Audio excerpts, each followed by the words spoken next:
జై శ్రీమన్నారాయణ. నేను మీ icon astrologer Gattupalli Suresh Babu. అయితే మనకి ఈ 2025 సంవత్సరం వచ్చిన తర్వాత జనవరి నుంచి డిసెంబర్ వరకు ఉన్నటువంటి పరిహారాలు మనం ముందుగా చూసుకున్నాము. అయితే మనకి ఇప్పుడు ఈ యొక్క ఉగాది నుంచి ఉగాది వరకు ఏ రాసుల వారు ఎలా ఉండాలి, ఏ రాసుల వారు ఏ జాబులు కానివ్వండి, బిజినెసెస్ కానివ్వండి, ఏ వర్క్ మీద ఏ వృత్తిలో ఉన్న వారికి మంచి ఆదాయ వనరులు బాగుంటాయో, ఏ వృత్తిలో ఉన్న వారికి ఉద్యోగులు అవుతారో, ఏ పని చేసిన వారికి మంచి స్థాయికి వెళ్తారో, పేరు ప్రఖ్యాత ఇవన్నీ కూడా ఏ ఏ రాసుల వారు ఏ పని చేయటం వలన బాగుంటుందనేది ఒకసారి మనం చూసుకున్నట్టయితే కనుక మనకి ఈ యొక్క 2025 సంవత్సరంలో మనకి ముఖ్యంగా చెప్పుకోవాల్సినది ఏంటంటే అతిపెద్ద గ్రహాలైనటువంటి బుధ భగవానుడు, గురు భగవానుడు, అలానే రాహువు, కేతువు, శని భగవానుడు కూడా మారడం అనేది జరుగుతూ ఉంది. అట్లానే మనకి షష్టగ్రహి కూటమి కూడా ఈ యొక్క మార్చ్ 29న రావటము, ఇలానే మనకి పంచగ్రహ ఏక ధాటిలో నడిచేటువంటిది ఫిబ్రవరి 28న జరగటము, అలానే మనకి గ్రహణాలు అన్నీ కూడా అనుకూలంగా ఉన్నాయి. కాబట్టి ఈ యొక్క అతిపెద్ద గ్రహాలైనటువంటి అన్నీ కూడా ఒకే దాటి మీద వచ్చేసి ఒకే స్థానంలో ఉండడం అనేది దాదాపుగా 43 సంవత్సరముల తర్వాత జరుగుతున్నటువంటి సంఘటన. కాబట్టి అంటే 43 సంవత్సరముల తర్వాత అంటే 43 సంవత్సరంలో ఇలాగ జరిగినప్పుడు ఎలా ఉండేని పరిస్థితి అనుకునేది మీరు అందరూ అనుకోవచ్చు. కానీ అప్పుడు ఉన్నటువంటి రాశి పరిస్థితులు వేరు. అప్పుడు వచ్చేసి మనకి మిథున రాశిలో సంచరించేటువంటి గ్రహాలు షష్టగ్రహ కూటమి అనేది ఏర్పడింది 43 సంవత్సరముల తర్వాత ముందు. అలానే మనకి రానున్నటువంటి 62 సంవత్సరాల తర్వాత వచ్చేటువంటి షష్టగ్రహ కూటమి మళ్ళీ కూడా మనం అప్పటికి పరిస్థితులు కాలక్రమేణా ఎలా అయినా మారవచ్చు. కాబట్టి ఇప్పుడైతే మనకి 2025 సంవత్సరంలో మార్చ్ 29వ తారీఖు సాయంత్రం 4:53 తర్వాత ఈ యొక్క షష్టగ్రహ కూటమి అనేది మీనరాశిలో జరుగుతుంది. మీనరాశిలో సంచరించడం వల్ల జరుగుతూ ఉంది. అలానే మనకి ఈ షష్టగ్రహ కూటమి ఏర్పడటం, అలానే మనకి ఈ యొక్క సంవత్సరం పేరు వచ్చేసి విశ్వవాసునామ సంవత్సరం. విశ్వవాసునామ సంవత్సరం అంటే మనం చేసేది కొంతైనా పబ్లిసిటీ భారంగా ఉంటుంది. ఎలా ఉంటుందంటే మనం చేసేది గురిగింజ సంపాదించే వ్యాపారం, మనకి పబ్లిసిటీ మాత్రం గుమ్మడికాయ అంత ఉంటుంది. అలానే మనకి పబ్లిసిటీతో ఎక్కువ ఉండేటువంటి తత్వాలు, పబ్లిసిటీ ఎక్కువ చేసేటువంటిది విషయాలు, అలానే ఏది ఉన్నా సరే విషయాన్ని చాలా పెద్దగా చూపించడం, భూతత్వంలో చూడటం లాంటివి జరుగుతూ ఉంది. ఇది మంచి ఎంత ఉందో చెడు కూడా అంతే జరిగేటువంటి క్రియ ప్రక్రియలు కూడా మనకి కనబడుతూ ఉన్నాయి ఈ సంవత్సరం పొడుగుతాను. ఈ విశ్వవాసునామ అంటే అలానే మనకి ప్రకృతి పరంగాను, అంటే జనవాళి ఏదైతే ఉందో మానవాళి, వీళ్ళు ప్రకృతి పరంగాను, వైపరీత్యాల పరంగాను, రాష్ట్రానికి రాజ్యానికి పరంగాను కూడా కొంతమేర ఉపయోగించేటువంటి పనులు కూడా ఆచరించేది ఉన్నది. అంటే లోక కళ్యాణార్థం కోసం కూడా చాలామంది పాకులాడుతూ వాటి వాళ్ళ విలువలు నిలబెట్టుకునేటువంటి తత్వాలు కూడా ఎక్కువగానే ఉంటాయి. ఈ యొక్క మాసంలో కాకుండా ఈ యొక్క సంవత్సరం మొత్తం కూడా కనబడుతూ ఉంది. 2026 సంవత్సరం రానున్నటువంటి ఉగాది వరకు కూడా ఈ యొక్క రాశి ఫలాలు, వాటి యొక్క రాశిలో ఎవరెవరు ఎలాంటి ఉద్యోగాలు చేసుకోవడం వలన బాగుంటుందనేది మనం ఒకసారి గమనించినట్లయితే, అయితే మనకి ఈ యొక్క ద్వాదశ రాశుల్లో ఒకటి ధనుస్సు రాశి. ఈ యొక్క ధనుస్సు రాశి వారికి ఈ సంవత్సరం 2025 సంవత్సరం యుగాది నుంచి 2026 సంవత్సరం వచ్చేటువంటి యుగాది వరకు కూడా ఎలా ఉన్నదని మనం ముందుగా చెప్పుకున్నట్టుగానే ఈ యొక్క గ్రహ మండలి, ఈ యొక్క మండలి తర్వాత ఈ యొక్క ఏదైతే గ్రహస్థితి ఉందో ఇక ఈ షష్టగ్రహ కూటమి తర్వాత వచ్చేటువంటి యుగాది. కాబట్టి సంవత్సరం మొత్తం కూడా చాలా రాణించేందుకు అనుకూలంగా కనిపిస్తుంది. అందులోనే ఒకటి ధనుసు రాశి. ఈ యొక్క ధనుసు రాశి వారికి ఏ వృత్తి, ఏ వ్యాపారం, ఏ ఒక రంగాల్లో ఉన్న వారికి రాణిస్తారనుకుంటే మనం చూసినట్లయితే కనుక ఈ యొక్క ధనుసు రాశి వారు ముఖ్యంగా చెప్పాలంటే బ్యాంకింగ్ రంగాల వారికి చాలా అనుకూలతగా ఉంది. అలానే ఈ యొక్క ఈవెంట్ ఆర్గనైజర్స్, అలానే మ్యారేజ్ బ్యూరోస్ ఇలా చేసే వారికి చాలా అనుకూలంగా ఉంది. మాటలు చెప్పి మార్కెటింగ్ రంగాల్లో ఉండే వారికి చాలా అనుకూలతగా ఉంది. అలానే ఈ యొక్క MLM మార్కెటింగ్ వాళ్ళకు కూడా చాలా అనుకూలతగా ఉంది. ఏదైనా మార్కెటింగ్ రంగాలు, డిజిటల్ రంగాల్లో ఉండే వారికి కూడా చాలా అనుకూలతగా ఉందని చెప్పొచ్చు. ఈ సందర్భంగా ఏంటంటే ఈ యొక్క రాశి వారికి ముఖ్యంగా మనం ఏంటంటే ఏ రాశి వారు ఏ రంగంలో రాణిస్తారో చెప్పగలిగితే కనుక, ఏ రంగంలో బాగా స్థాయికి వెళ్తారో చెప్పగలిగితే కనుక ఆ రాశిలో ఉన్నటువంటి జన్మించినటువంటి వారు ఆలోచన లేకుండా ఆ రంగాల మీద ముందు వెళ్ళేదానికి ఆస్కారం ఎక్కువ ఉంటుంది కాబట్టి ఆ రంగాల్ని కూడా మనం ట్యూన్ చేసుకుని చెప్పడం కూడా జరుగుతూ ఉంది అనమాట. దాని సందర్భంగానే మనకి ఈ యొక్క మ్యారేజ్ సంబంధించినవి, ఈవెంట్ ఆర్గనైజర్స్, బ్యాంకింగ్ రంగాలు, ఈ యొక్క MLM మార్కెటింగ్ రంగాల వారికి చాలా అనుకూలతగా ఉంది.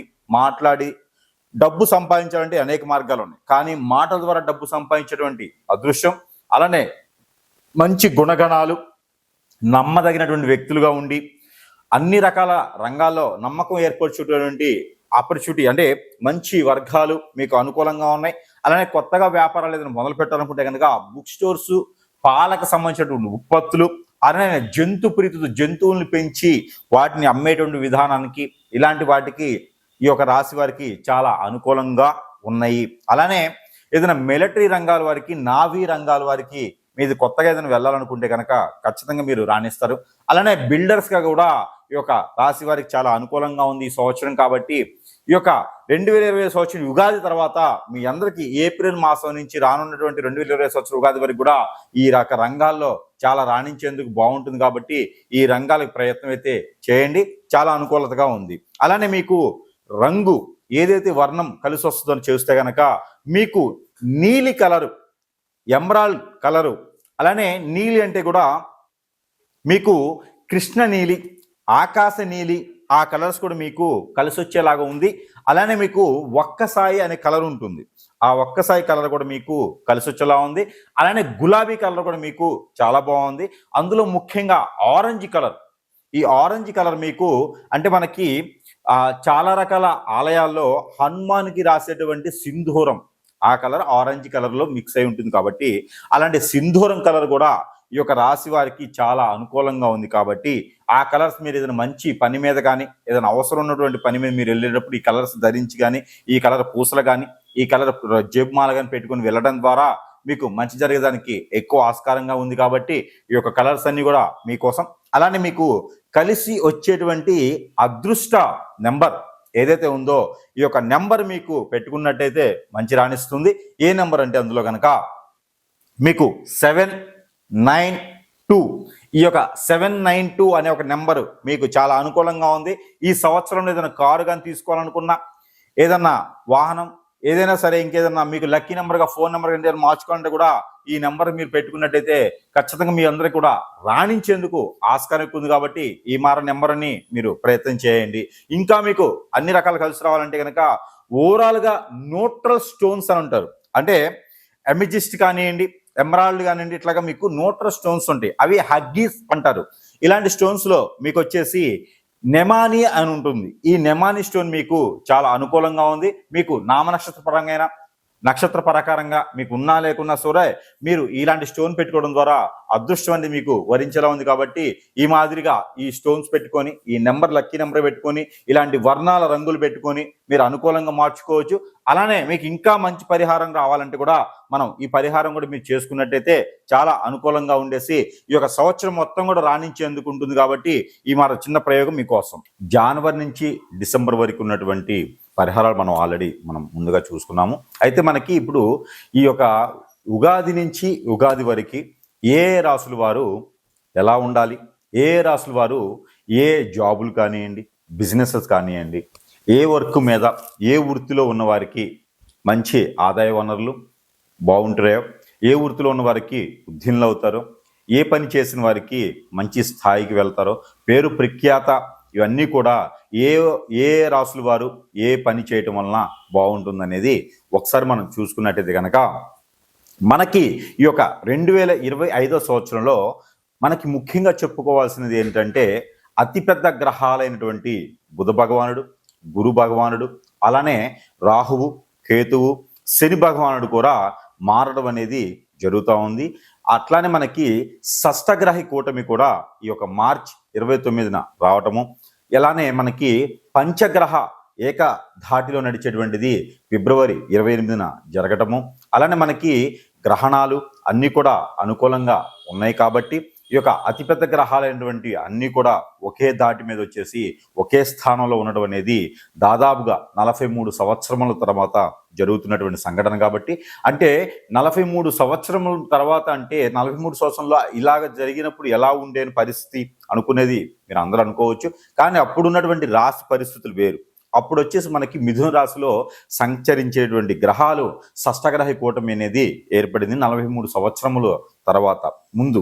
అలానే మనకి రానున్నటువంటి 62 సంవత్సరాల తర్వాత వచ్చేటువంటి షష్టగ్రహ కూటమి మళ్ళీ కూడా మనం అప్పటికి పరిస్థితులు కాలక్రమేణా ఎలా అయినా మారవచ్చు కాబట్టి, ఇప్పుడైతే మనకి 2025 సంవత్సరంలో మార్చ్ 29వ తారీఖు సాయంత్రం 4:53 తర్వాత ఈ యొక్క షష్టగ్రహ కూటమి అనేది మీనరాశిలో జరగటం జరుగుతుంది. మీనరాశిలో సంచరించడం వల్ల జరుగుతూ ఉంది.